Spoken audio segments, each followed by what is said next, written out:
नागपूर शहरातून एक मोठी बातमी समोर येत आहे, जिथे गुन्हे शाखा सामाजिक सुरक्षा पथकाने वेश्या व्यवसायाचा पर्दाफाश करत 2 पीडित महिलांची सुटका केली आहे। शहरातील वाठोडा नगर पोलीस ठाण्याच्या हद्दीत गुन्हे शाखा सामाजिक सुरक्षा पथकाने धडक कारवाई केली आहे। मिळालेल्या माहितीनुसार 1 जुलै रोजी दुपारी 3 ते सायंकाळी 7:30 वाजताच्या दरम्यान भारती हॉटेल सरगम बिडगाव येथील पहिल्या मजल्यावर वेश्या व्यवसाय सुरू असल्याची माहिती गुन्हे शाखेला मिळाली होती।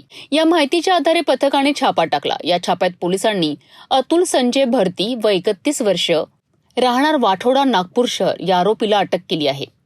पोलिसांनी घटनास्थळावरनं 61,478 किमतीचा मुद्देमाल जप्त केला आहे। यामध्ये एक DVR किंमत अंदाजे 3,000, कंडोम पॅकेट्स किंमत ₹50, ₹3,000 रोख रक्कम, तर मोबाईल फोन किंमत अंदाजे ₹55,000 आणि काउंटर टेबलवरील एक वही किंमत अंदाजे 428 यांचा समावेश आहे। या कारवाईत पोलिसांनी 2 पीडित महिलांची सुटका केली आहे।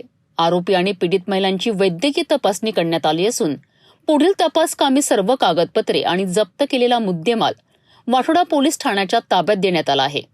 या प्रकरणी वाठोडा नगर पोलीस ठाण्यात अपराध क्रमांक 309 अन्वय कलम 143 भारतीय न्याय संहिता सह कलम 345 पीटा ऍक्ट 1956 अंतर्गत गुन्हा दाखल करण्यात आला आहे।